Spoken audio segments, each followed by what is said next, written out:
Hello दोस्तों, आप सभी लोगों का मेरे यूट्यूब चैनल सम्यक जानकारी में वेलकम है। दोस्तों, आज हम फिर आप लोगों के बीच में आ गए एक नया वीडियो लेकर, जो है अध्याय 2। अध्याय 1 तो हम लोग पढ़ चुके थे, अब हम लोग पढ़ेंगे अध्याय 2 के बारे में। दोस्तों, जो अध्याय 2 है उसका नाम है भारतीय अर्थव्यवस्था के क्षेत्रक। तो ये जो लेसन या जो ये वीडियो है यह बहुत इंटरेस्टिंग होने वाला है, पढ़ने में बहुत ही मज़ा आएगा। सबसे पहले चलिए हम लोग कुछ चित्रों पे गौर कर लें, ताकि हमें आसानी से क्या होगा समझ में आएगा। एकदम इमेजिनेशन अपने माइंड में करके मेरी बातों को ध्यान से सुनिएगा और समझिएगा, ताकि कोई भी चीज़ रटने की ज़रूरत न पड़े और आसानी से हमें समझ में भी आ जाए। देखिए, यहाँ पे औरत है, कुछ औरतें हैं क्या कर रही हैं, धान रोप रही हैं। यहाँ पे कस्टमर केयर वाला बैठा है जो अपने ग्राहकों से बात कर रहा है। यहाँ पे क्या कर रहा है कि एक खदान में काम कर रहा है और ये लोग क्या कर रहे हैं, कुछ उसमें से बीन रहे हैं। ये किसी कंपनी में व्यक्ति क्या कर रहा है, खोल रहे हैं सब, या एक व्यक्ति हो या 3 व्यक्ति हो, खोल रहे हैं सब। और फिर इस नीचे में क्या दिखा रहा है, यहाँ पे एक डाकिया है, अपना वो मतलब जो आया है डाक तार, वह किसी महिला को दे रहा है। और यहाँ पे जो है वो कूली है, वह अपना सामान ढो रहा है। और यहाँ पे भट्ठे पर क्या करते हैं, जो पथेरी वाले होते हैं वो ईंटा पाथ रहे हैं, ईंट बना रहे हैं मिट्टी से। और यहाँ पे कपास को शायद तोड़ा जा रहा है। और ये महिला क्या कर रही हैं, बेच रही हैं, कुछ सैंपल दिखा रही हैं अपने ग्राहकों को। तो हम लोग चित्रों पे गौर कर लिए। अब आ जाते हैं कि आखिर में मैंने ये चित्र आप लोगों को दिखाया क्यों।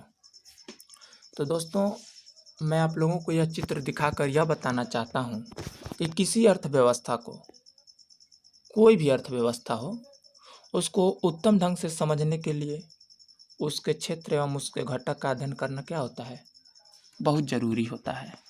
क्योंकि अपने देश में या अन्य देश में या अपने समाज में अनेकों प्रकार के लोग होते हैं और अनेकों गतिविधियां करते रहते हैं। कोई क्या करता है, वस्तुओं का उत्पाद करता है, कोई उसका विनिर्माण करता है, कोई उसको क्या करता है, एक जगह से दूसरे जगह ले जाता है। इसी में देख लीजिए, इस चित्र में क्या कर रहा है, कोई वस्तुओं का उत्पाद कर रहा है तो कोई एक जगह से दूसरे जगह ले जा रहा है, तो कोई किसान है, कोई विनिर्माण कर रहा है, यानी कि अलग अलग प्रकार के लोग हैं। इसीलिए मैंने यह चित्र दिखाया। तो दोस्तों, हम बता दें कि हम इस लेसन में चर्चा करेंगे आर्थिक विकास के क्षेत्रक के बारे में, आर्थिक कार्यों के क्षेत्रक के बारे में, यानी कि आर्थिक कार्य के क्षेत्रक कौन कौन है। तो इस लेसन में हम लोग आर्थिक कार्य के क्षेत्रक को 3 भागों में डिवाइड करेंगे, प्राथमिक क्षेत्रक, द्वितीयक क्षेत्रक, तृतीयक क्षेत्रक, एक ही में आ जाएंगे। दूसरा है जो संगठित या असंगठित, और जो तीसरा है सार्वजनिक और निजी। यह 3 चीज़ों के बारे में हम चर्चा करेंगे। और आर्थिक जो क्षेत्र है, आर्थिक गतिविधियां हो रही हैं, अनेक गतिविधियों को हम लोगों ने क्या किया है, 3 भागों में डिवाइड कर लिया है। और तीनों भागों के बारे में हम गहन से अध्ययन करेंगे और समझेंगे। तो सबसे पहले चलिए हम लोग प्रकृति से शुरू करते हैं, क्योंकि प्रकृति ही हमें सब कुछ देती है। तो प्राकृतिक संसाधनों के प्रत्यक्ष उपयोग पर आधारित अनेक गतिविधियां हैं। दोस्तों, क्या है कि प्राकृतिक संसाधन जो है, इसी पर आधारित कोई भी गतिविधि है, क्योंकि प्राकृतिक से ही तो हमें सब चीज़ें मिलती हैं ना। यदि हमें कोई भी चीज़ बनाना है तो हमें वह कहाँ से प्राप्त होगा, प्राकृतिक से ही तो प्राप्त होगा। तो प्राकृतिक संसाधन पर आधारित अनेक गतिविधियां क्या हैं, प्रत्यक्ष रूप से हम लोग उपयोग करते हैं। जैसे कि कपास की खेती, यह एक मौसमी फसल है। कपास के पौधे की वृद्धि के लिए हम मुख्यतः न कि पूर्णतः, यानी कि मुख्य रूप से नहीं बल्कि एकदम पूर्ण रूप से प्राकृतिक कारकों जैसे कि वर्षा, सूर्य का प्रकाश, जलवायु पर निर्भर है। अतः कपास एक प्राकृतिक उत्पाद है। इसी प्रकार डेयरी उत्पादन में हम पशुओं की जैविक प्रक्रिया एवं चारा आदि की उपलब्धता पर निर्भर होते हैं।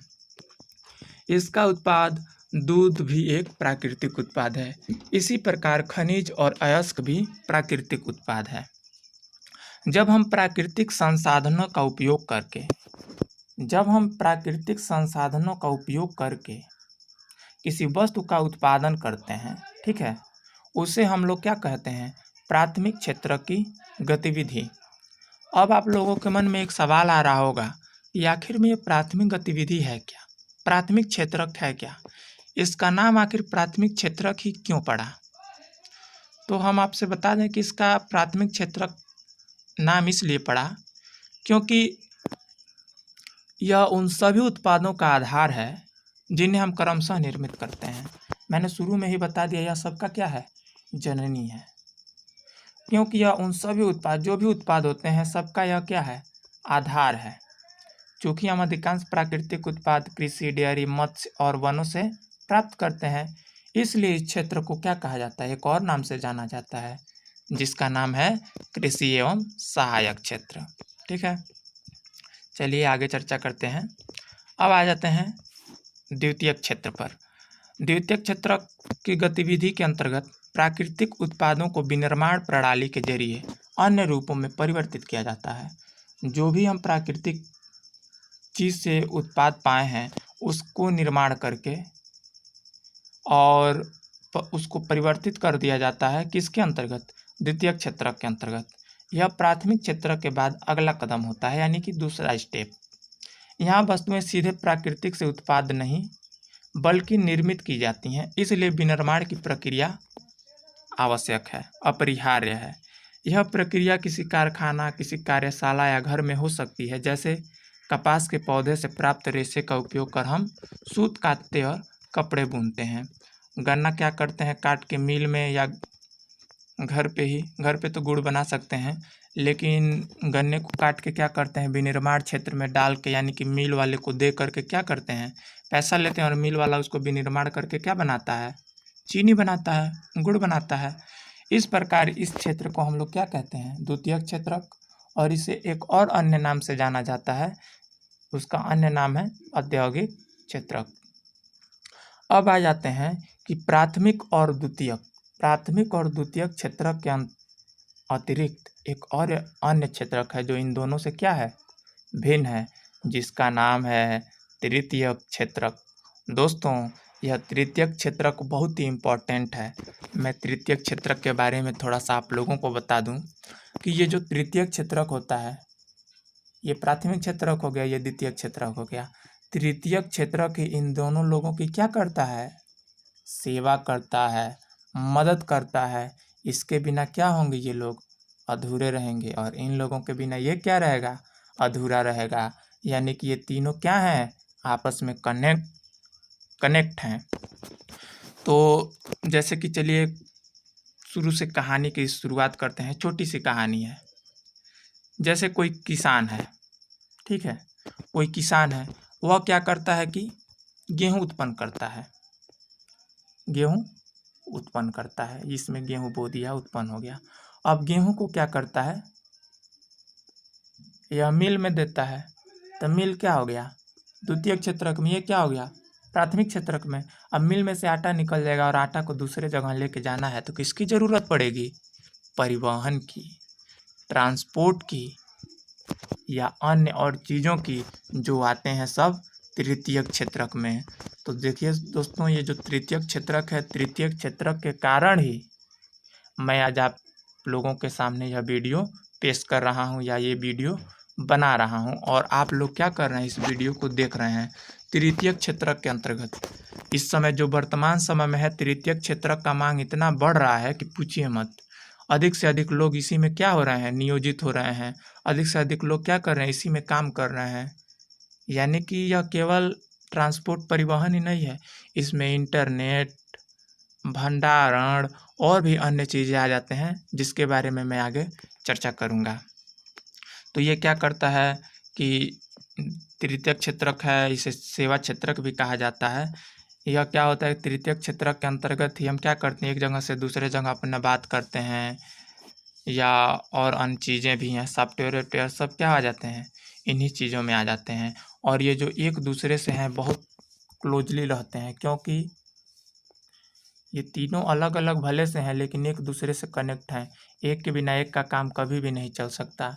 इसको हम एक छोटे से उदाहरण से देख सकते हैं। चलिए उदाहरण शुरू करते हैं। आप कल्पना कीजिए, यदि किसान किसी चीनी मिल को गन्ना बेचने से इनकार कर दे तो क्या होगा? मिल बंद हो जाएगी। यानी इससे साफ जाहिर होता है कि जो द्वितीयक और औद्योगिक क्षेत्रक है वह क्या है, प्राथमिक क्षेत्रक पर क्या है, निर्भर है। फिर देखिए दूसरी कल्पना करें कि यदि कंपनियां भारतीय बाजार से कपास नहीं खरीदती, यदि कंपनियां भारतीय बाजार से कपास नहीं खरीदती और अन्य देशों से कपास आयात करने का निर्णय करती हैं तो कपास की खेती का क्या होगा? भारत में कपास की खेती कम लाभकारी रह जाएगी और यदि किसान शीघ्रता से अन्य फसलों की ओर उन्मुख नहीं होते हैं तो वे दिवालिया भी हो सकते हैं तथा कपास की कीमत गिर जाएगी। तो इससे क्या होता है, यह भी पता चलता है कि जो अन्य देश है वह भारतीय बाजार से कपास न खरीदे विनिर्माण क्षेत्र में लेने के लिए, यानी कि कपास यहाँ से कच्चा माल लेती है और वहाँ पे वह क्या करती है, उसे पक्का बनाती है, यानी विनिर्माण में लेके जाती है, तब न वह सेवा में उतरता है। यानी कि इससे यह भी साफ जाहिर होता है कि प्राथमिक क्षेत्र भी क्या है, द्वितीयक क्षेत्रक पर निर्भर है।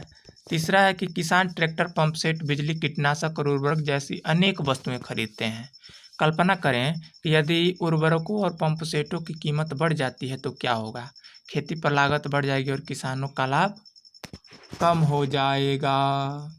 यानी कि हम जो भी चीज़ खेती में यूज करते हैं उनकी कीमतें बढ़ जाएं, विनिर्माण के क्षेत्र में, सेवा के क्षेत्र में यदि इनकी कीमतें बढ़ जाएं तो क्या होगा? किसानों का लाभ क्या होगा? कम हो जाएगा। इससे यह साफ जाहिर होता है कि सेवा और औद्योगिक क्षेत्रक पर क्या होती है, प्राथमिक क्षेत्रक निर्भर होता है। फिर चौथा है कि औद्योगिक और सेवा क्षेत्रकों में काम करने वाले लोगों को भोजन आवश्यकता होती है। कल्पना करें कि यदि ट्रांसपोर्टों ने हड़ताल कर दी और ग्रामीण क्षेत्रों में सब्जियां, दूध इत्यादि ले जाने से इनकार कर दिया तो क्या होगा? शहरी क्षेत्रों में भोजन की कमी हो जाएगी।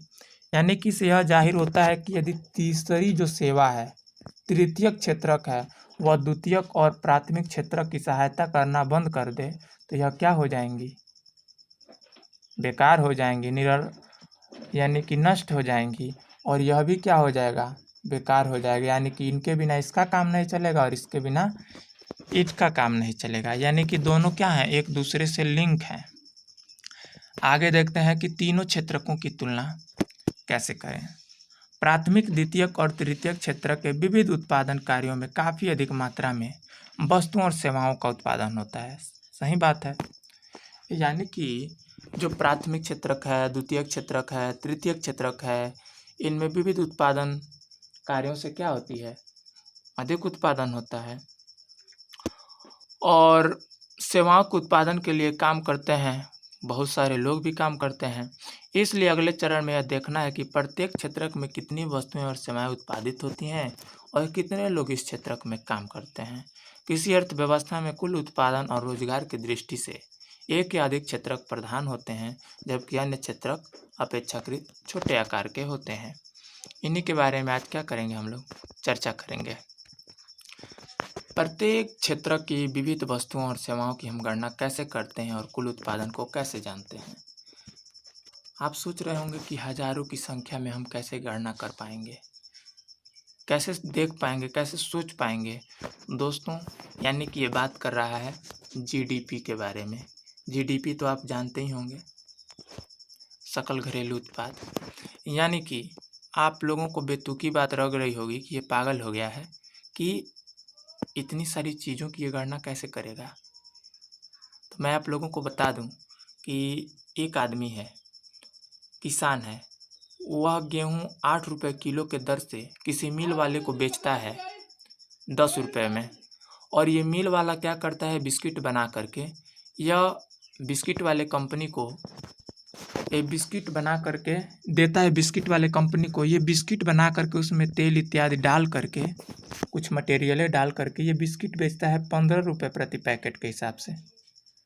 तो अब आप सोचिए कि क्या करना है हमें, इस दाम को ले लेना है कि ये अलग अलग दामों को जोड़ना है।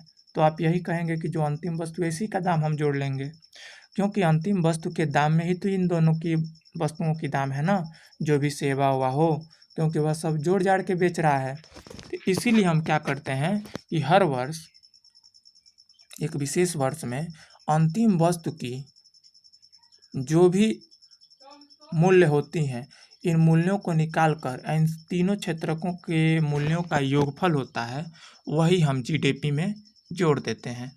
आपको बता दें कि 2018 की ये जीडीपी 2018 में जीडीपी कितना हो गई है, 2.719 ट्रिलियन यूएस डॉलर। 2018 की जो जीडीपी है वह 2.719 ट्रिलियन डॉलर यूएस डॉलर है, ठीक है। तो इन्हीं सभी बातों के चर्चा किए थे हम लोग, यानी कि सकल घरेलू उत्पाद के बारे में। सकल घरेलू के उत्पाद के लिए हम क्या करते हैं, पूरा मूल्य निकाल करके और उसे जोड़ देते हैं और अंतिम वस्तु के मूल्य को जोड़ते हैं, और वही हम लोग क्या करते हैं, जीडीपी में जोड़ देते हैं। तो दोस्तों आज के लिए इतना ही, अगले वीडियो का इंतज़ार कीजिएगा, अगला वीडियो भी जल्द ही आने वाला है। धन्यवाद।